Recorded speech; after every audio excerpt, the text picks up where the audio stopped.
Sebahagiannya baru ni kita sudah terjemah dah, sambung terjemah saja, tak payah ulang.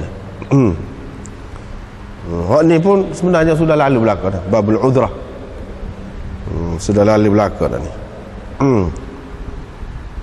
Babul udhrah muka surat 851, bab sakit tekak, bengkak tekak, yang dipanggil sekarang dipanggil tonsillitis, sakit tonsel, bengkak tonsel. Diriwayatkan daripada Ubaidullah bin Abdullah bahawa Qais binti Mihsan al-Asadiyah Asad Khuzaimah, dia adalah di antara perempuan-perempuan yang berhijrah di peringkat awal lagi, yang telah berbai'ah dengan Nabi SAW. Dia adalah adik-beradik kepada Ukashah. Dia menceritakan bahawa dia datang kepada Nabi SAW dengan membawa seorang anak lelakinya, yang mana dia telah memicit bengkak tonsel anak dia tu kerana sakit udhrah. Nabi SAW pun kata, kenapa kamu kenapa kamu tekan yang tonsel anak kamu itu? Dalam riwayat yang lain disebut, kenapa kamu seksa anak-anak kamu dengan menekan begitu? Alaikum bihadzal 'udil hindi, hendaklah kamu gunakan ud hindi, yakni qust hindi yang sudah kita jumpa dulu, kerana padanya ada 7 kesembuhan atau 7 penawar. Di antaranya penawar untuk zatul jam, penyakit angin, penyakit angin dalam dada. Yuridu al-kus, dia maksudkan dengan ud hindi itu ialah kus, itulah ud hindi. Dalam sanad yang satu lagi ni allaqat alaih, dia tidak kata a'laqat alaih. Tadi a'laqat alaih min al-udhrah, ni allaqat alaih, maknanya serupa juga, iaitu memicit ataupun menekan bengkak budak tu, tonsel yang bengkak tu, untuk pecah, supaya dia pecah, keluar darah, ataupun kalau sudah banyak ada nanah keluar nanah. Bau dawa al-mabtun, ini bab ubat orang cerah perut. Al-mabtun di sini bukan sakit perut, lagu lain, cerah perut. Ceret. Diriwayatkan daripada Abi Sa'id, katanya ada seorang lelaki datang kepada Nabi SAW. Dia berkata, saudara saya ceret beret, yang dicerah perut. Nabi SAW pun kata, bagi dia minum madu. Dia pun bagi minum. Lepas tu dia pun kata, saya telah beri minum kepadanya, tetapi semakin cerah perutnya, semakin kuat ceretnya. Nabi SAW pun kata, benarlah Allah, dusta perut saudaramu. Babun la safara, tiada safar, iaitu sakit yang timbul dalam perut, iaitu sejenis penyakit yang timbul berlaku dalam perut. Diriwayatkan daripada Abu Hurairah, katanya Rasulullah SAW bersabda, la adwa wala safara wala hamata, seperti dengan dulu juga, tiada sebarang jangkitan, tiada safar, tiada hamah. Faqala a'rabi, yakni memberi kesan. A'rabi berkata, wahai Rasulullah, fama balu ibli, kenapa kau unta saya berada unta saya ada di kawasan pasir bagaikan kijang-kijang, yakni cantiknya. Tiba-tiba mari unta yang berkurak masuk di antaranya, berada di antara unta-unta saya itu. Fayujribuha, dia membuatkan unta-unta saya itu berkurak. Faqala, Nabi SAW pun berkata, faman a'dal awal, siapakah yang membuatkan yang pertama itu berjangkit?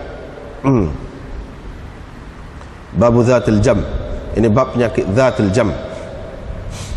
Diriwayatkan daripada tadi juga lah, hadis tadi juga, sepatulah qad allaqat, dalam setengah riwayat kata a'laqat.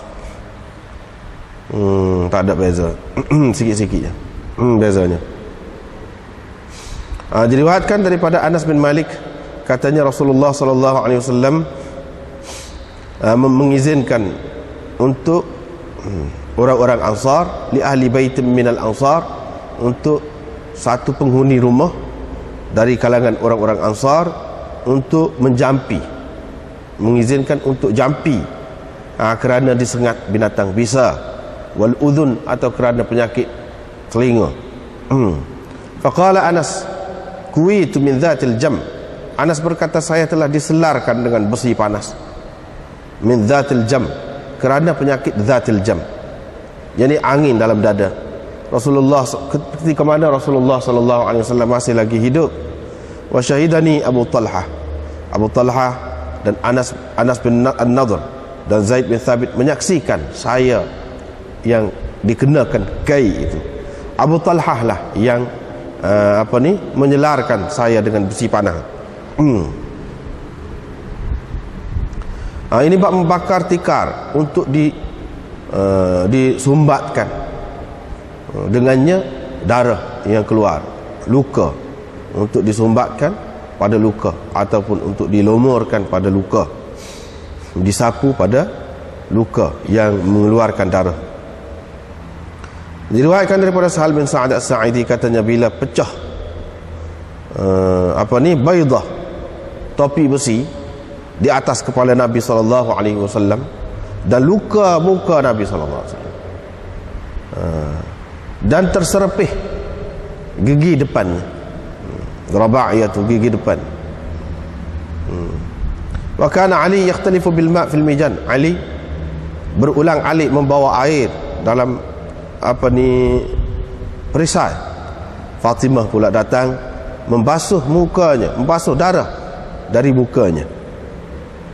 Bila Fatimah nampak darah itu semakin banyak, melebihi air, dia pun pergi kepada tikar, dan dibakarnya tikar itu, dan ditempelkan atau tampalkan abu dia itu pada luka Nabi SAW, maka berhentilah darah yang keluar itu. Inilah beberapa bab yang kita baca malam ni, bermula daripada yang kita baca tadi, bab juzam. Juzam tu kemudian penyakit kusta lah, kusta. Penyakit berat kusta ni, dan teruklah kalau orang tu kena tu sampai jadi luruh habis. Ujung-ujung anggota dia biasanya, jari kaki, jari tangan habis luruh. Itu kusta, teruklah penyakit. Dan ia juga sejenis penyakit berjangkit, penyakit berjangkit. Ini bab, sebenarnya bab ni bab tib, perawatan, berubat. Tiba-tiba Imam Bukhari buat mari cerita pasal penyakit juzam tu. Penyakit sepatutnya dia mari dalam bab sebelum pada ni lah, Kitab Al-Marda, bab orang sakit dulu, sakit goni-goni dia sebut dah kan dulu. Sini ni sepatut ayat rawatan lah, cara nak berubat. Apa dia sebut juzam gitu. Itu persoalan timbul. Sebab Imam Bukhari ni cara dia buat, dia tidak buat saja, dia ada maksud dia. Belah-belah tu dia ada maksud. Dia nak ayatnya, di antara cara nak menghindarkan penyakit ni ialah dengan cara lari daripada, kalau penyakit tu penyakit jenis penyakit, jangan pergi dekat. Kalau boleh lari, pergi jauh. Jangan duduk bergaul dan pergi mari dengan orang sakit. Itu pun salah satu cara kita nak kawal penyakit. Itu pun satu bentuk rawatan juga tu. Rawatan ni bukan makna rawatan atau berubat ni makan ubat tu saja. Dengan cara kita pantai daripada awal lagi, ataupun kita jaga diri kita, kita tak pergi ke kawasan-kawasan yang ada penyakit-penyakit itu pun termasuk juga dalam berubat juga. Tapi berubat dengan cara tak makan ubat, dengan cara kawal diri. Itu pun satu bentuk juga rawatan juga tu. Satu bentuk rawatan. Jangan kita ingat rawatan ni makan ubat saja. Tidak. Dia naknya sini. Lepas tu hadis hak suruh lari daripada orang kena penyakit kusta ni, dia sekali dengan hak lain-lain sebelum pada dia, la adwa wala tiyarata. Lepas ni Imam Bukhari buat tajuk pula. Ni pada muka surat asal ni yang kita baca saat ni, terjemah saat ni 851 pun ada juga la adwa wala safar. Bahkan ada bab pula Imam Bukhari buat khusuku pula la adwa. Sini dia hak utama dia nya nak cerita kusta. Hak utama. Hak ni hadis ni sebut ni oleh kerana hadis ni sekali. Bukan dia nak buat tajuk ni hak utamanya untuk la adwa tu, untuk penyakit berjangkit ke apa tu, tidak. Hak tu tidak lagi. Tapi dia sudah sebut sini dah. Sebut sini ni pasal sekali dengan firra minal majdhum, larilah daripada orang yang kena penyakit kusta seperti mana kamu lari daripada singa. Hak tu hak nak sebenar. Hak bab la adwa tu ada bab suku akan datang. Walau bagaimanapun oleh kat rupa juga dulu kemudian saja. Dulu kemudian saja. Kalau kita bincang sini selalu pun boleh juga. Kalau dalam hasyiah kita, dalam syarah kita ni, sini selalu dia faham. Kemudian tu dia tak faham panjang lah. Dia cerita ayat dah dulu. Gitu. Hadis ni hadis yang sangat besar makna dia. Apa ni cukup, dan payah juga, payah nak faham hadis ni. Ulama macam-macam pendapat. Ni kata lagu ni, ni kata lagu ni tentang hadis ni apa maksudnya. Bila-bila dia kata la adwa, tidak ada jangkitan itu mempengaruhi, berkesan, dia suruh lari pula. Dan hadis yang sama, dia suruh lari daripada orang kena penyakit kusta. Dah kalau tidak jangkit, tak ada memberi kesan, tak ada apa-apa, suruh lari. Tapi di awal hadis tu dia kata tidak ada sebarang jangkitan. Apa maknanya? Dengan sebab itu ulama-ulama dalam syarah Bukhari ni, di sini lalu dia bahas hak ni. Walaupun bab la adwa ni ada suku, tapi sini nanti pasal dia ada nampak bercanggah tu. Awal hadis dengan akhir hadis ni nampak bercanggah. Baik, kita tengok kita tengok hak mana-mana ada kitab ni, molek kita tengok dalam hasyiah nombor 9. Hasyiah nombor 9. Kita tengok situ dulu. Lepas tu kalau nak tambah-tambah pun tengoklah lepas pada tu. Nombor 9. Qauluhu firra minal majdhum. Nabi SAW kata larilah daripada orang yang kena penyakit juzam. Qadhi Iyad berkata asar, yakni hadis-hadis berhubung dengan orang yang kena penyakit kusta ni banyak macam, tak serupa. Ada hak suruh lari, ada hak suruh duduk sekali. Tak serupa. Ada riwayat daripada Jabir, terjemah selalulah, bahawa Nabi SAW pernah makan sekali dengan orang kena sakit kusta. Dia makan sekali. Waqala, dia kata, dia baca. Bila dia pergi dekat tu, dia kata thiqatan billah wa tawakkulan alaih. Thiqatan billah wa tawakkulan alaih, dengan percaya dan bertawakal kepada Allah. Dia pun makan sekali.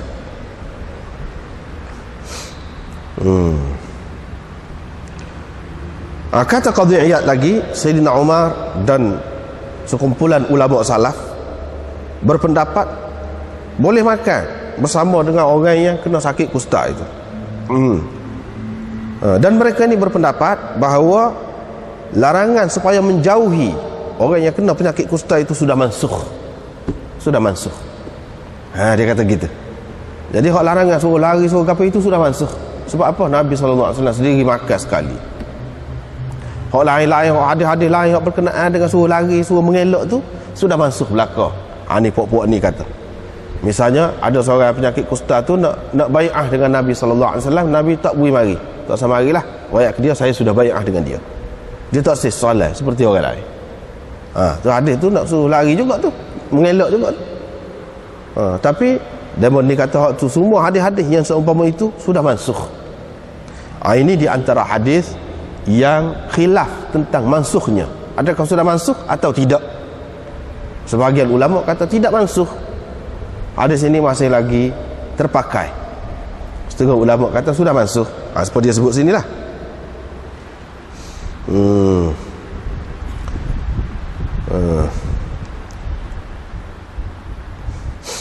Kata Qadhi Iyad, yang betulnya bahawa tidak ada nasakh di sini, tidak ada nasakh di sini.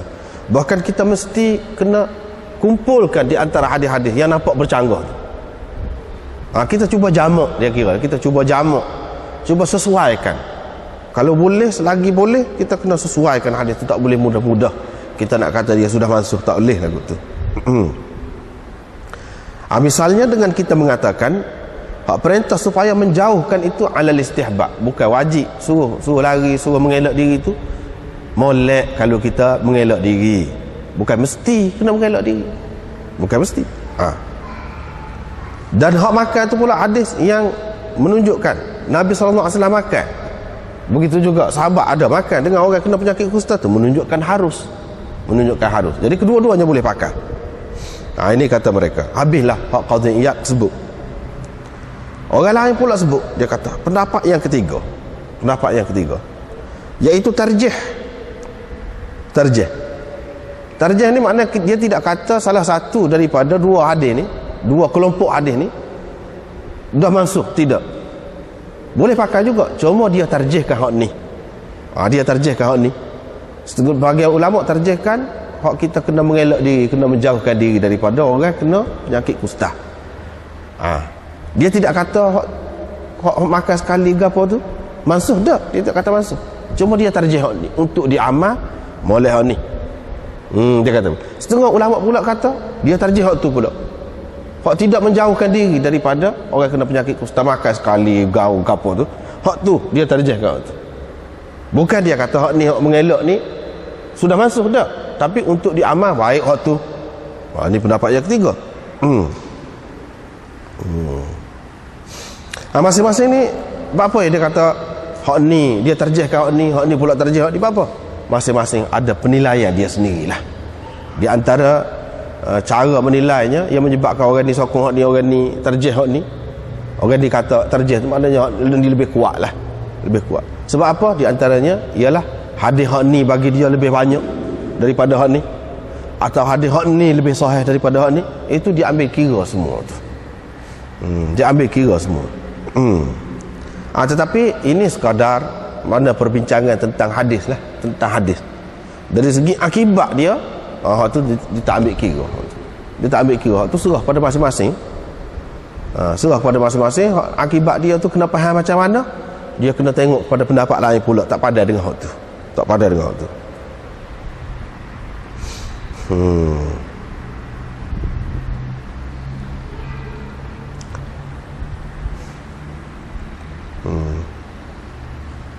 Begitulah secara ringkasnya. Anda tidak nak sebut dengan panjang lah sini ni.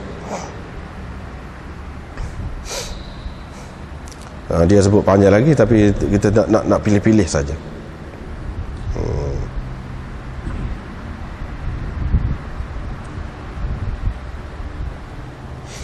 Ada juga ini pendapat yang termasuk dalam, kalau kita terima yang ketiga tadi terbagi kepada dua. Yang keempat lah. Kalau kita bagi dua lalu, yang kelima lah. Ini pendapat yang kelima. Dia kata hak larangan mendekati ataupun duduk sekali dengan orang kena penyakit kusta tu bukan kerana berjakit dah, tapi kerana apa tak sewi lari tu suruh duduk sekali tu buat apa? Ataupun kalau dalam hadis kata suruh lari buat apa? Bukan kerana berjakit, jakit tak ada kau satu, tapi kerana takut dia kecil hati. Bila kita pergi tengok muka kita berubah, dia berasa sedih, nak jaga hati dia. Baik kita lari, jangan jumpa dulu lagi. Atau kalau kita berjumpa dengan dia, mungkin kita nyabik dengan dia pula, kita kena ni, kita nak marah dia pula. Buat dia lah, kita kata kalau lagu tu baik tak sah. Sebab itu bukan kerana hakikat dia tu menjakit, tidak. Ini pendapat yang keempat. Yang kelima, la adwa ni, la adwa wala tiyarata ini ditujukan kepada orang-orang yang kuat iman dia. Orang-orang yang kuat iman dia. Dan orang-orang yang kalau itu satu. Ini tak apalah, kita sebut sini dulu. Orang-orang yang kuat iman dia. Dan dia tidak pegang sangat dengan sebab-sebab yang zahir. Dia tidak pegang sangat. Dan hujung hadis tu wafirra minal majdzum ini ditujukan kepada orang yang lemah iman dia. Lemah iman. Dituju kepada tu. Jadi tidak bercanggah sebab untuk orang lain-lain, untuk orang lain-lain.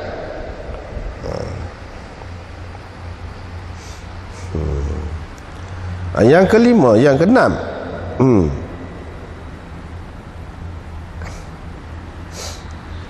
Dia kata tidak ada jangkitan. Yang ni bukan semua penyakit ni ada jangkitan, berjangkit tak. Itu makna la adwa. Tidak ada sebarang jangkitan, maknanya semua penyakit ni jangkit belaka. Jangan dipaham begitu. Tapi firra minal majzum, di hujung ni nak ayat ada beberapa penyakit yang berjangkit. Hak penyakit-penyakit ni kamu larilah.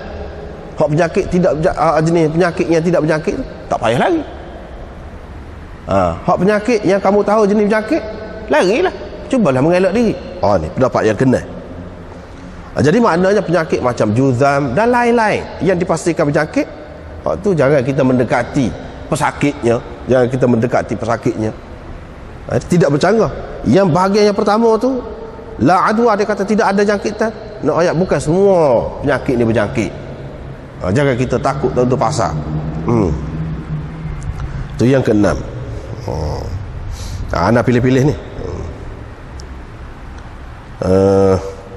Yang ketujuh ini pendapat Ibnu Qutaibah. Dia kata orang kena penyakit kusta ni, begitu juga penyakit-penyakit yang seumpama ini, lah bau dia tu kuat. Bau dia tu kuat.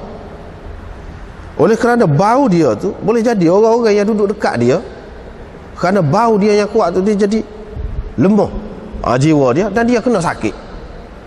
Bukan kerana jangkitan yang ada pada dia tu. Ini pendapat yang ketujuh. Bukan kerana bergaul dengan dia tu menyebabkan jangkit. Ini yang ketujuh.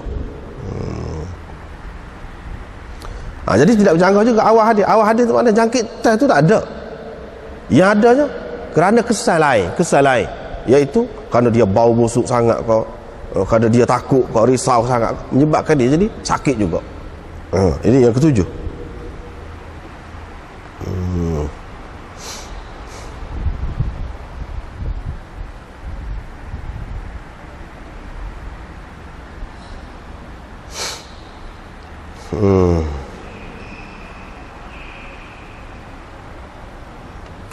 Yang ke-8-nya, iaitu sesuatu penyakit itu, dia tidak berjangkit dengan sendiri dia, dengan tabiat yang ada pada dia. Yang semula jadi, sifat semula jadi yang ada pada dia, tidak. Tetapi kerana Allah SWT bui kesan tu ada pada dia. Sifat berjangkit sana Allah SWT yang buat, bukan dia jadi sendiri. Bukan kalau kita kata virus ke ataupun kuman tu ada kuasa. Kuman tu ada kuasa. Tidak, Allah SWT yang memberi kesan ataupun pengaruh pada dia tu. Ini pendapat yang ke-8. Mana tak boleh kita kata tabiat dia tu, kejadian dia tu semula jadi sendiri. Kuman tu jadi sendiri, hebatnya. Bukan Allah SWT, bukan dalam kuasa Allah SWT. Dia boleh memberi penyakit dengan anggapan begitu. Tidak ada la adwa, tidak ada jangkitan seperti itu. Kalau ada berjangkit, dengan izin Allah, dengan kehendak Allah, Allah SWT yang memberi kesan itu pada kuman kau gapo kita kata. Yang ke-8. Yang ke-9,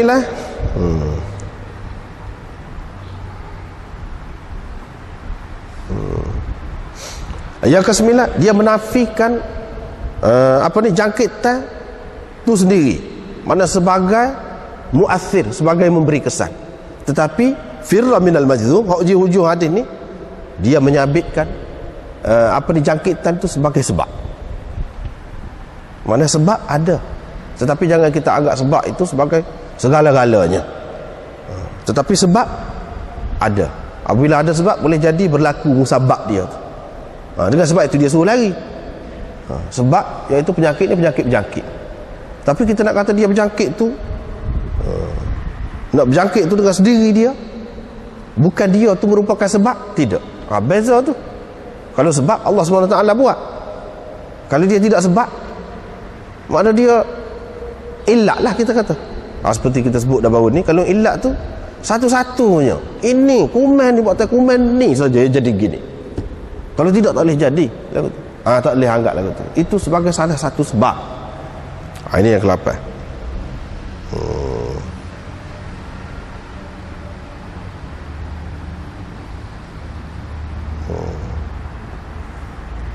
Yang kesembilan, iaitu la adwa, memberi arti Nabi SAW menafikan jangkitan itu sama sekali tak ada jangkit ni, tak ada.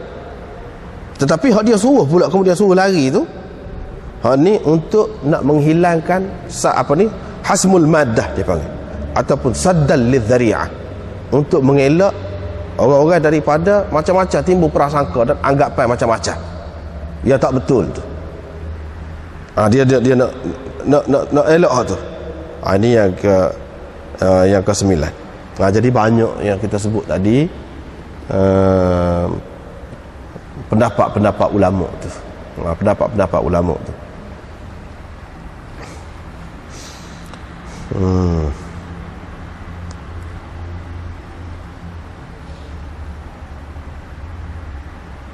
Tapi pada anda sendirinya, anda nampak kalau kita gabung semua tu, capur sikit-sikit, sebuah sikit, dia membawa makna la adwa. Maknanya tidak ada jangkitan. Makna jangkitan itu bukanlah suatu yang tidak boleh diatasi, kerana ia merupakan sebab sahaja. Kalau kita cari sebab lain yang boleh mengatasi sebab itu, maka dia boleh hilang. Dengan cara lagu mana? Dengan cara kita lari kau sekurang-kurangnya tempat yang berjangkit tu kita tak pergi. Yang ni kita tidak mencari sebab. Tapi kalau kita pergi, kita cari sebab. Yang ni di sini, hadis ini nak menceritakan, nak ceritakan hukum sebab dan musabab. Jangan kita ingat apabila misalnya kita kata hak mudahnya api lah, kita kata api. Api tu sifat dia membakar. Tetapi kalau basah tak membakar. Sebab lain pula ada. Sebab lain pula ada. Kalau kita pergi dekat dengan orang sakit tadi, oleh kerana berjangkit tu, penyakit tu berjangkit, itu menjadi sebab kepada berjangkit. Tapi kalau kita pergi jauh, kita tak cari sebab tu, tak ada lah musabab dia. Di sini dia nak ajar kita, iaitu perhatikan sebab dan musabab. Kalau kita tengok ini penyakit sebab ni, kita cari sebab lain yang boleh mengatasinya, maka hilanglah penyakit tu. Gitu maknanya. Sekurang-kurangnya paling tidak, iaitu dengan cara kita lari, dengan cara kita berpantang, sekurang-kurang. Kalau tidak pun cari ubat. Cari ubat, dan ubat tu merupakan sebab juga untuk sembuh, untuk mengatasi sebab yang pertama tadi. Sebab membakar, sebab apa terbakar? Sebab kena api. Tapi sebab apa pula tak terbakar ni, kita kata sebab basah. Dua lapis. Kadang-kadang sebab tu banyak, berlapis-lapis sebab. Kita kena cari sebab-sebab dia. Kena cari sebab-sebab dia. Dan kita terima sebab itu, tidak bermakna kita mengatakan sebab itu sendiri yang membuat penyakit itu. Tidak. Tidak. Baru ni anda sudah sebut dah, istilah sebab ni, dia tidak satu sebab ni, dia banyak. Banyak. Macam penyakit ni, tidak kerana jangkitan saja, boleh jadi sebab-sebab lain. Satu-satu penyakit tu tidak hanya kerana satu benda. Kalau kita percaya ini saja, satu benda saja, kita macam berasa bisa benar, ada kuasa benar dia, kuat benar tu. Ini menyebabkan kalau orang-orang agama lain jadi sembah lah pula. Jadi sembah lah. Sembah kumel tu kah, ataupun puja dia kerana nak mengelakkan daripada bahaya dia, seperti mana yang berlaku dalam agama-agama lain. Dia nak ceritanya semua tu tak ada apa sebab je. Apabila sebab, kita cuba cari sebab lain yang boleh mengatasi sebab itu, tak ada lah. Hak ni dia nak di sini. Pada ananya anda nampak gitu.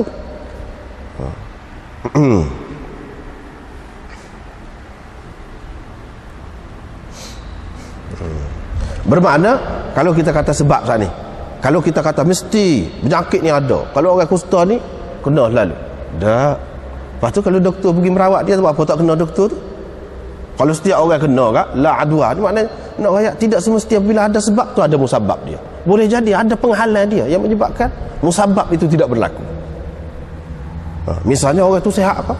Ada setengah-setengah pengkaji, bila orang kata kuman ni yang menyebabkan sakit ni, dia makan kuman dan dia betul-betul sihat, dia cek dah diri dia tu betul-betul kuat, sihat, tidak terpengaruh apa-apa, tidak jadi. Ini menunjukkan bukan. Bukan. Tetapi kita mungkin itulah yang terkecuali lah, yang jarang-jarang ada. Tetapi secara umumnya tak boleh kita kena pakai juga. Sebab-sebab tu mana tahu takut kita tidak kuat. ataupun dengan memakan ubat-ubat tertentu, dengan pakaian-pakaian yang berbentuk tertentu dapat mengawal daripada penyakit-penyakit tertentu. Kita lomo ubat-ubat kau, kita pakai apa ni, topeng kau misalnya, kita kata boleh pergi. Kalau tidak, kena gas tu misalnya, kita kata mati, habis mati. Tapi apabila pakai topeng tu tak apa pula, tak pergi. Sebab itu tidak berlaku, tidak menyebabkan ada musabab. Ni yang dia nak cerita. Inilah maksud adanya dia nak ayat sini. Sebab tu jangan kita anggap segala-galanya. Bukan sebab itu boleh mempengaruhi setiap orang, tidak. Dia ada keadaan-keadaan tertentu. Misalnya kalau orang tu iman dia kuat, boleh jadi tak berlaku kepada dia. Itu masalah iman. Tapi kalau orang tu ada kawalan diri, dengan makan ubat ke, dengan pakai pakaian tertentu ke, dia boleh mengatasi juga. Tak akan terelak juga musabab itu, walaupun ada sebab pun. Jangan kita anggap segala-galanya tak boleh. Sebab kalau kita anggap macam ni, tak ada harapan, sedih benar lah orang sakit. Dah doktor pun tak segi. Hak baru ni penyakit SARS pun orang tak ada, doktor tak segi. Takut kena dia. Takut kena dia. Jenis-jenis itulah. Jangan kita orang Islam ni terlalu penakut. Terutama apabila kita ni sebagai penyelamat, sampai satu ketika kalau terpaksa kita kena pergi, jangan anggap mesti kena. Jangan anggap macam tu. Ni kalau kita ada kawalan, mestilah, lagilah mesti. Kalau tak ada pun, dah siapa dia, ada orang lain yang paling baik, yang lebih dapat menolong orang sakit ni. Apa orang bomba? Janganlah kerana dia ayalah kita kata nak makan gaji saja, dah muka dia kerja lagu tu dah. Jadi kalau terbakar apa, dia kena, ada kalanya dia kena bayar diri dia. Dalam keadaan tak cukup alat apa, dia kena bayarkan diri dia. Anaknya begitulah. Jangan penakut. Ni nak ayat ni, terutamanya lah aduan ni kepada orang-orang yang berkenaan tu lah. Sepatutnya dia kena buat persiapan yang cukup lah. Ada alat-alat, ada ubat-ubat kawalan. Lepas tu ada cara-cara dia, misalnya duduk selama mana saja, tak boleh lebih daripada tu. Nabi SAW suruh duduk, orang kusta ni dia suruh duduk jauh, mana kadar dua lembing. Mana jauh. Ini menunjukkan kalau duduk dekat boleh jadi ada kesan. Dengan cara duduk jauh, ataupun kalau dekat pun sekejap saja, bukan lama. Itu semua kena belajar lah, kena belajar. Jangan kita anggap kuman tu segala-galanya. Tidak. Kita lebih lagi daripada kuman. Kita boleh atasi dengan ilmu kita. Ni nak ceritanya. Jangan kita agak kalau orang kena penyakit kusta tak ada harapan dah, tak ada lah, lemah. Jangan. Kita kena usaha cari lagi sebab yang boleh mengatasi penyakit itu. Yang boleh mengawal kita daripada kuman itu, daripada virus itu. Ini maksudnya.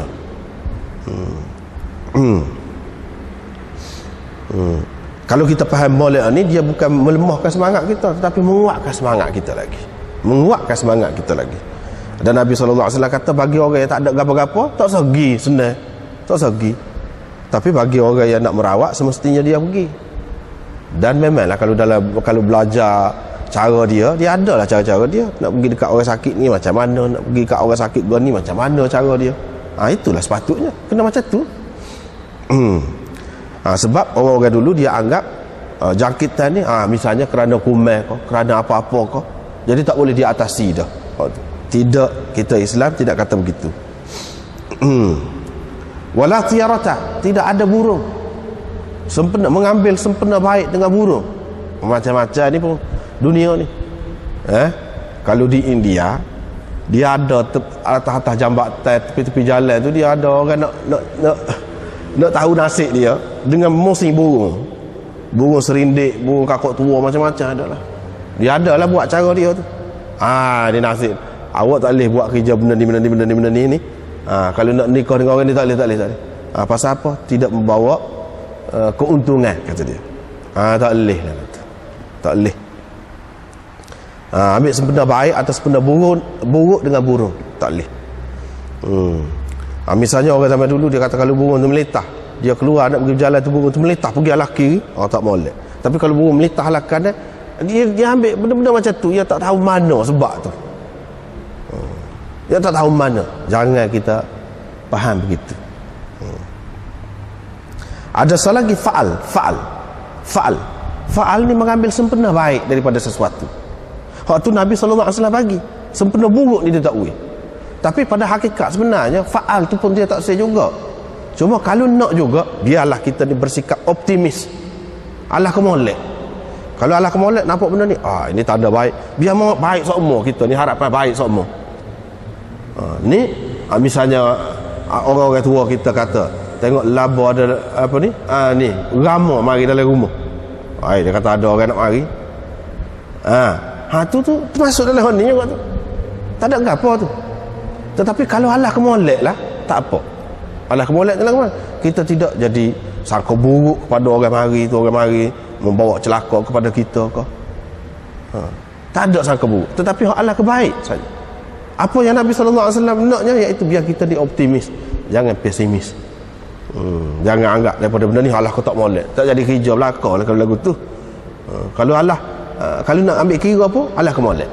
Tetapi sebenarnya Nabi SAW tak suka juga tu pun, sebab dia tu tak ada kena-mengena dengan keberuntungan seseorang tu. Buat untung kau tidak untung, tak ada kena-mengena. Bukan hal ni saja, bukan burung saja. Ada juga orang kata kalau pakar mata delima ni gini murah rezeki ke apa, orang tu mengarut belaka tu. Sebenarnya dia nak apa benda-benda tu lah. Dia nak apa benda-benda tu. Kalau kita pakar gini gini selamat kita, tak kena tu. Dia nak apa semua bentuk yang tidak ada asas dia. Tidak ada asas. Hurafat orang panggil. Hurafat ataupun tahyul. Bahkan kita kena kaji biar tahu sebab dan musabab dia. Hadis ni besar dia nak royak sebab musabab. Orang zaman dulu dia kata beratus situ tak boleh pergi. Orang pergi nak sodak mati, demam lalu demam. Orang pergi sodak nyodok tu mati ataupun demam sakit, tak boleh buat batu dalam rumah. Dia kata beratu. Anggap hatu, anggap kau tu gani tak tutup hatu tu ada. Tapi anggap rumah dia beratu, lepas tu suka kau orang lah. Orang dulu buat apa, dia perok gapo ni. Teruk ni. Kita dah anggap tak tutup pasal. Padahalnya dalam rumah tu ada jenis batu yang mana khasiat dia lagu tu. Allah SWT buat berlaku. Mana kalau orang duduk dekat dia jadi demam. Khasiat dia.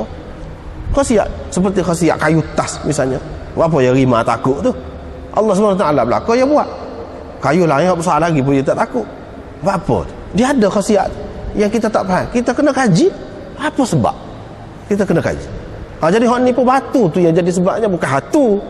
Bila buat batu tu molek dengan cara-cara dia, kaedah dia, tak ada baca-baca apa buat molek. Tak ada apa satu, tak ada demam, tak ada sakit, tak ada mati ke apa. Gitu. Hak ni Allah SWT buat dalam alam ni, pokok kayu kau gapo kau, ada jenis-jenis pokok kayu dalam hutan tu, kalau pergi dia lilik orang. Bukan dia tu apa ni orang kata beratu, tidak, dia pesen dia. Seperti besi, dia tarik besi hak serupa dia. Ya ada lah tu. Kita kena kaji lah, buat apa? Ini maksud hadis ni. Jangan kita duduk dakwah tak tentu pasal tanpa kita kaitkan sebab musabab dia. Jangan. Gini kita kata tafsirkan begini, padahal benda tu tak ada pun. Tak ada pasal-pasal kita takut, tak ada pasal-pasal kita kata orang ni perah hatu, kita suka buruk ke orang, tak ada pasal-pasal. Kita kena kaji molek. Macam buruk, tak ada kena mengena. Masa dia terbaik kot ni. Lepas tu kata kalau bewok tu maknanya tak ada beruntung kalau kita pergi berniaga. Dah duduk kampungnya ada bewok lah dalam hutan tu. Lepas kalau duduk dalam bandar tu, bangunan tinggi-tinggi mana nak ada bewok je. Lepas lagu tu takkan dia tak ada rugi. Ada juga dan berniaganya ada betul ada rugi. Sepatutnya je, tak ada kena mengena dengan bewok tu. Tapi orang-orang percaya kepada bewok, percaya kepada batu mata, percaya kepada tu tak kena. Tapi kalau lah betul dia ada khasiat, cuba uji berdasarkan hukum sebab dan musabab. Kalau lagu tu tak apa. Kalau lagu tu, jangan kita anggap dia ada kuasa gaib ni batu geliga ni. Ada kuasa gaib, kita pun puja dia pula. Padahal Allah SWT buat. Apabila kita letak pada bisa tu, dia mengisap. Dia mengisap. Allah SWT buat. Dia tak ada kelebihan apa-apa. Kalau kita percaya, apa? Semoleknya kita kaji lagi. Apa dia ada dalam dia yang menyebabkan dia boleh hisap bisa? Sepatutnya. Barulah kita tidak jadi rusak dari segi akidah. Kita percaya bukan-bukan. Kalau kita tahu khasiat dia ataupun gapo dia, sebab dia tu dalam dia tu, bahan gapo yang ada dalam dia. Mungkin bahan tu berguna pula untuk kita buat benda lain pula. Ambil bahan tu saja. Daripada benda-benda lain pun mungkin ada, daripada benda ni ada, daripada benda ni ada. Lagu tu hendaknya jangan duduk percaya tak betul pasal. Wala hamata. Hamata ni macam-macam kepercayaannya, banyak makna. Di antaranya orang-orang jahiliah dulu dia kata kalau orang tu mati kena bunuh, orang mati kena bunuh ni dia masuk dalam burung, ruh dia masuk dalam burung, pergi rata, duduk terbang rata, sejenis burung hamah. Burung tu tak akan hilang kalau selagi tidak dibalas denda dia, tidak ditutup bela terhadap dia, kena bunuh. Bila orang bunuh, pembunuh, barulah burung tu tak ada. Kepercayaan dia begitu. Orang kita cari lagu mana? Kalau burung tu bunyi tu, tak lama ada orang nak mati. Tu tak ada kena mengena belakang tu. Tak ada kena mengena, tak ada. Ada duduk dalam hutan, nya bunyi burung tu. Hak tu pun salah satu pahaman dia kok. Macam-macam lah. Fahaman atau mana tentang burung hatu ke. Ada tak boleh faham gitu. Tak boleh faham begitu. Bahkan kita kena faham macam mana. Misalnya kalau burung helang tu duduk, burung helang ataupun burung raja orang orang panggil, burung profesor tu, kita tengok daripada jauh dia duduk terbang tu, tanda bahawa di bawah tu ada orang mati bangkai. Kalau kita nak cari orang pada pasir ke apa, gitulah. Biar gitu. Hak dia kukuk dia gapo tu, gapo dia ada di sebalik dia, biar kita tahu sebab dia. Jangan kita duduk percaya tak duduk pasal. Hak tu tak sih. Lagu tu orang panggil khurafat. Di antara usaha Nabi SAW, perjuangan dianya iaitu menghapuskan khurafat dan tahyul, benda-benda yang tidak berasas, benda-benda yang tidak tahu gapo dia sebab dia. Kalau tahu sebab dia tak apa. Wala safara, dan tidak ada safar. Orang kita kata sebab gini, orang kita pun lagu tu juga. Pada bulan Safar tu ayam tes sapa, orang kata supaya ayam tes sapa. Tes sapa ni maknanya bulan Safar tu lah kena penyakit. Dia kata bulan Safar ni bulan nahas, bulan malam, terus dia letak. Jadi nak bangun rumah pun tak boleh, nak menikah pun tak boleh, nak start pergi ngaji tu, pergi jalan mana-mana pun tak boleh. Kerana kepercayaan tadi lah. Dia tengok ada beberapa perkara tak molek, maka dikaitkan dengan segala benda lain. Itu tak kena. Sepatutnya kita kena kaji apa pada bulan Safar tu bulan berapa. Kita kata lah ni Muharram, bulan Safar dalam bulan 4. Apa yang bulan 4 ni banyak penyakit apa? Sepatutnya kita kena kaji sebab dia yang jadi sehingga ayah-ayah ni mati ni apa. Sepatutnya kita kena kaji sebab dia. Jangan kita duduk percaya tak duduk pasal sehingga kaitkan dengan benda-benda lain. Untuk menghapuskan benda-benda ni lah Nabi SAW kata begini, dan dia buat juga, iaitu dia berkahwin misalnya dengan Safiyah pada bulan Safar. Tak ada apa-apa pun berlaku. Dia buat, bukan dia kata saja, dia buat. Dia nak ni, semua hadis-hadis ni nak biar orang Islam tu cari sebab bagi apa-apa yang berlaku di alam semesta dengan jelas. Dapatkan sebab-sebab itu dan kita kaitkan ini musabab, ni sebab. Biar gitu. Jangan kita duduk khayalan, tahyul, pegang dengan benda-benda tu. Itu tak sahnya. Wa firra minal majzum kama tafirru minal asad. Larilah daripada orang kena juzam seperti mana kamu lari daripada singa. Sebab apa? Ada sebab pada dia tu untuk berjangkit. Kamu kena larilah. Ada sebab pada dia. Sebab kamu dia tidak royak. Supaya tadi kita kena kajilah. Kaji-kaji dan ke orang putih Jerman. Dia kaji rupanya kuman penyakit kusta ni rupa dia seperti singa. Rupa dia tu seperti singa. Dah ke dia. Sebab itu Nabi SAW kata kamu larilah daripada orang kena penyakit kusta seperti mana kamu lari pada singa. Dia tidak kata supaya lari pada harimau. Pada harimau tu orang takut juga. Apa yang dia kata lari pada singa? Kata-kata Nabi SAW ni sudah sebenarnya memudahkan kepada kita yang mahu mengkaji tentang sebab-sebab yang menimbulkan musabab di alam semesta ni. Dia banyak riwayat untuk kemudahan kita, tapi kita tak kaji, tidak teruskan, hanya berhenti sekat tu. Kuman pun tak jumpa kita. Kuman tu sendiri tak caralah kuman tu rupa apa, kuman tu pun jumpa ke orang lain. Padahal Nabi SAW riwayat ada. Apa yang jadi penyakit? Sebab virus, sebab kuman, sebab gini-gini. Sepatutnya kalau kita kaji, kita tahulah itu rupanya penyebab dia. Penyebab tu dia sebab. Dia bukan illat. Dia bukan Tuhan. Allah SWT buat dia tu. Seperti mana Allah SWT buat kita. Macam-macam keistimewaan kita. Hukuman tu dia ada keistimewaan dia. Ada hikmat dia yang dia buat. Nak suruh kita kaji sebab musabab dia, barulah kita boleh mengelak. Sebab apa? Alam semesta ni terikat dengan hukum sebab dan musabab. Wa ja'alna likulli syai'in sababa. Kami jadikan bagi setiap sesuatu sebab dia. Tuhan ayat dah. Pasti sesuatu yang berlaku ni ada sebab lah. Bukan saya saja. Bukan kerana dia tu ada kuasa gaib. Tak. Allah SWT buat dia sebagai sebab. Sebab bukan bermakna ia saja yang menimbulkan musabab. Boleh jadi benda lain, boleh menimbulkan musabab yang sama. Boleh jadi. Itu yang kita kena faham. Kalau kita faham lagu tu senang.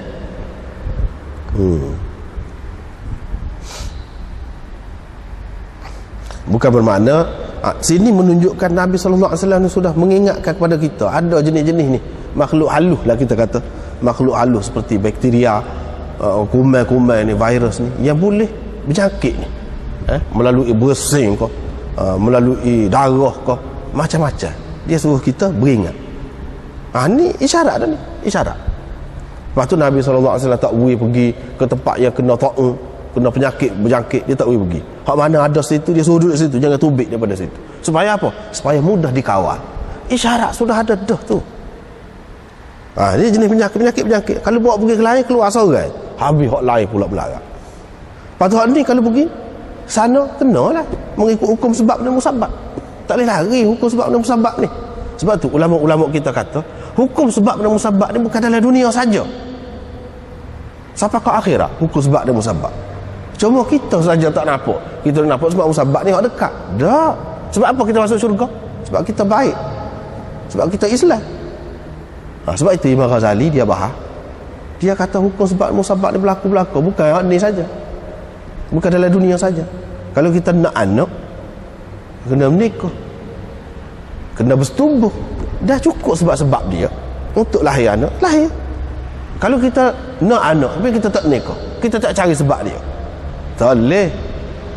Dia kata begitu juga kita nak syurga tapi kita tak ikut jalan dia, tak ikut sebab dia, tak akan boleh. Allah SWT ikat dah hukum sebab dan musabab sampai ke akhirat. Apa masuk neraka, apa kena seksa, sebab ni. Dia tak boleh lari. Sebab itu kalau kita baca kitab Imam Ghazali, Fakhruddin Razi, memang dia kait sebab dan musabab. Dan dia kata sebab musabab ni bukan terhenti setakat dunia ni saja, tidak, jauh begini sampai ke akhirat. Habislah situ. Babun al-mannu shifa'un lil-'ain. Al-mannu shifa'un lil-'ain. Man adalah penawar untuk mata. Penawar untuk mata. Wa anzalna 'alaihimul manna was-salwa, adalah Quran sebut. Kami turunkan kepada mereka man dan salwa, ataupun alaikum al-manna was-salwa. Kami turunkan kepada kamu man dan salwa.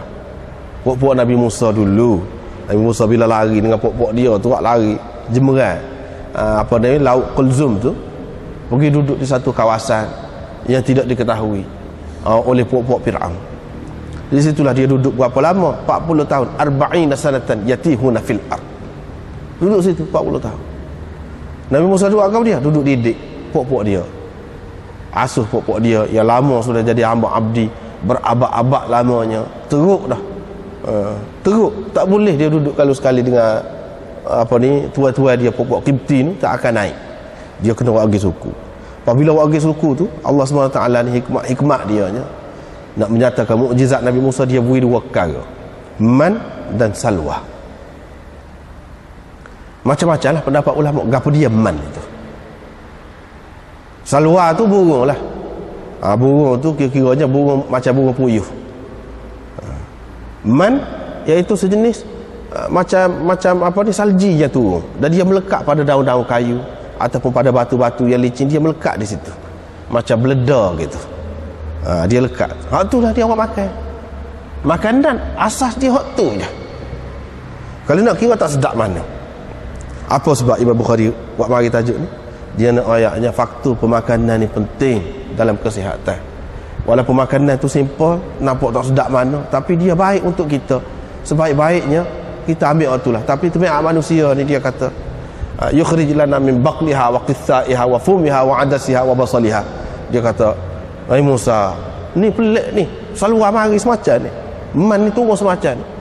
Kalau kiranya ud'u lana rabbaka. Boleh kamu minta doa dengan Tuhan. Biar dia buat keluar sayur-sayur, bawang besar, bawang putih, kacang dah sini kata. Dia buat apa aja? Pok-pok dia kata. Nabi Musa kata, "Ibitu Misra. Fa inna lakum ma sa'altum." Pergi Mesir kalau lagu tu kan. Sana ada benda hak munak ni. Tapi manusia dia suka makan hak jenis sedap-sedap lagu tu kan. Jenis apa dia kita kata tumih, tumih. Bau sedap, bau tu pun sedap dah lepas tu minyak goni bubur sedap nah tu. Kalau nak tu pergi Mesir. Kalau mengutamakan makan, nak utamakan makan kau nak kemerdekaan. Kalau nak kemerdekaan, cara orang nak merdeka ni lagu ni susah. Susah pun pada hakikatnya sihat untuk kita. Dan orang-orang yang makan hak tu belum tentu lagi dia sihat. Kita nak berlawan dengan dia ni, kita kena kuat betul sihat. Selama mana 40 tahun duduk lagu tu. Jemuh juga kali pupuk dia. Tapi dia tidak tahu benda ni baik untuk dia. Man itu sebagai roti, saluak itu sebagai lauk dia. Yang ni lauk hak paling moleknya iaitu daripada jenis sayur. Bahan hak lagu tu. Lepas pada tu jenis burung. Jenis burung. Ya, kalau kita kata jenis-jenis tu lah. Ini jadi makanan dia. Akhir sekali dia pergi, Nabi Musa tak ada, Nabi Musa mati. Dia pergi ke Mesir ni, bawa pok-pok dia ni, anak murid Nabi Musa, iaitu Yusha bin Nun, khalifah dia. Pergi dalam masa sekejap saja dia boleh takluk negeri Mesir tu, jatuh ke tangan pok-pok dia. Nak ayatnya, dia kena latihan dulu, pergi suku, makanan pun kena jaga, semua kena jaga. Walaupun nampak tak sedap, tapi ini baik untuk kesihatan. Ini Imam Bukhari nak ayatnya. Pahaman tu ada ke lagi lah ni? Tak ada. Imam Bukhari pun kata, marilah hadis ni. Riwayat daripada Sa'id bin Zaid. Sa'id bin Zaid ni siapa dia? Salah seorang sahabat 10 yang disebutkan oleh Nabi SAW sebagai ahli syurga. Dia kata, saya mendengar Nabi SAW bersabda, kulat itu adalah sebahagian daripada man. Tu dia. Kulat tu sebahagian daripada man. Kulat itu semacam man juga. Man hak Bani Israel dulu, mukjizat Nabi Musa tu tak ada. Tapi bukan tak ada langsung, kesan dia, khasiat dia tu ada juga. Walaupun tidak sehebat tu, sebab tu mukjizat tu hanya dengan mukjizat. Tetapi hak tidak mukjizat, hak ada, mudah yang nampak, tidak berharga, tumbuh sendiri, tak payah keluar modal banyak. Hak tu khasiat dia besar. Al-man al-kam'atu minal man. Hak ni kalau ada lagi sekarang ni, hak ni lah yang mana khasiat dia tu Superman. Kalau tidak 100% pun ada lah. Unsur-unsur yang ada pada man tu ada dalam dia. Bahan-bahan yang ada dalam man tu ada pada dia. Wa ma'uha shifa'un lil 'ain. Oleh kerana dia ni semacam man, dan man tadi dalam tajuk tadi, man itu penawar untuk mata. Maka apa ni, kulat saat ni pun penawar juga untuk mata. Penawar juga untuk mata. Kira-kiranya pupuk Nabi Musa duduk pada pasir ni kuat ni, berangi. Berangi pasir ni. Pasir ni, debu ni boleh masuk dalam mata, menyebabkan orang rusak mata cepat. Jadi selaput tu jadi tebal.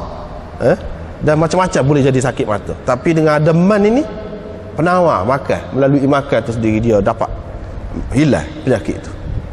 Ataupun terhindar mereka daripada penyakit mata.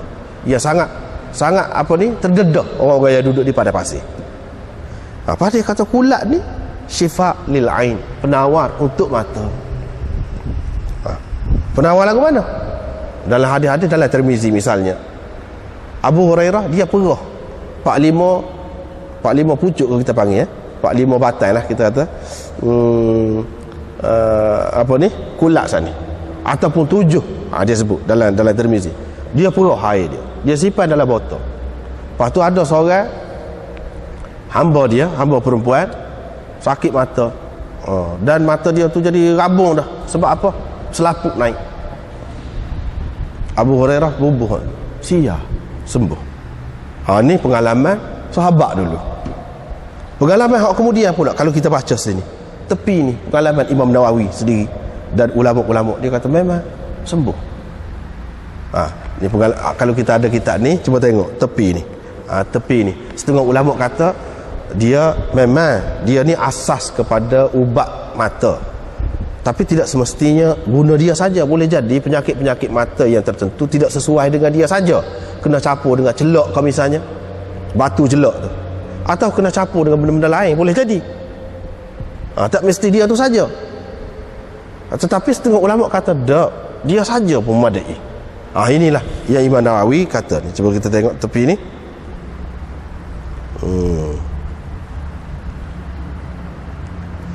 Dia kata kalau sakit mata tu disebabkan oleh kepanasan dalam tubuh, perubahan mizaj tubuh yang panas menyebabkan mata tu bermasalah, maka pada dia saja.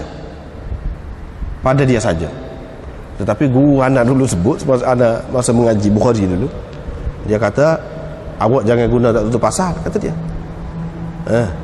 Kalau penyakit mata disebabkan oleh mizaj yang sejuk, jangan guna, kata dia. Boleh jadi kau teruk, nanti kamu persoalkan pula hadis, dia kata.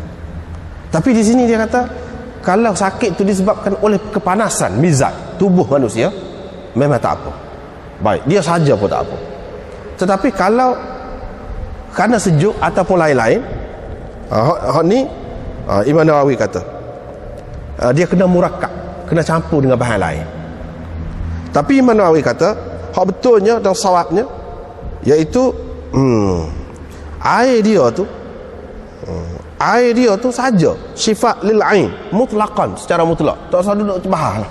Dia kata kerana mizaj panas kau atau mizaj sejuk kau pesakit tu, tak, atau kerana virus kau, kerana gapo kau tidak virus kau, memang baik. Dia kata ini adalah berdasarkan mutlaqan. Waqad jarrabtu ana wa ghairi fi zamanina man dhahaba basaruhu. Kita sudah uji dah, kata dia. Saya sendiri sudah uji, dah beberapa orang lain uji, orang-orang yang hilang penglihatan dia. Bila ini semata-mata air dia tu, dan dia memberi kesan yang baik. Ini kata dia, pengamatan dia lah hak tepi ni. Tetapi guru anak kata, Mufti Wali Hasan, dia kata jangan mudah-mudah, kena perhati molek, kaji molek. Dia kata kalau kamu pastikan, ya tak apa. Kalau kamu pastikan, terutama kalau kerana orang yang mizaj sejuk, memang mizaj dia tu sejuk, sakit mata tu berpunca daripada mizaj dia yang sejuk, maka tak boleh. Dia kata jangan. Dia kata banyak hadis-hadis ni kadang-kadang payah, kata dia. Setengah-setengah orang dia pakai zahir gitu saja. Dah Nabi SAW suruh rendang lalak tu masuk dalam minuman kita, makanan kita, dia rendang belakang, selam belakang. Tak boleh lagu tu, dia kata tak boleh. Hak tu tak ada dalam kitab, dia kata. Saya pun boleh daripada tu guru saya, dia kata. Kena beringat sikit. Hak ni maksud hadis tu dalam minuman yang cair, lepas tu sejuk, bukan panas. Kalau panas pecah perut habis, kata dia. Kau selam, kau teruk, kata dia. Dia kata gitu. Tak usah lah. Hak senang kalau kita puasa tak sedap, tak usah buat. Kalau sikit, kecuali benda tu berharga sangat.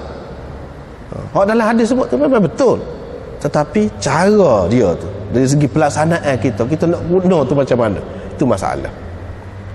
Ini di antara yang dia sebut semasa belajar dulu, dan di antara hak dia sebut berkenaan dengan ni kulak ni, hak tu pas kulak ni banyak macam pula. Kulak mana?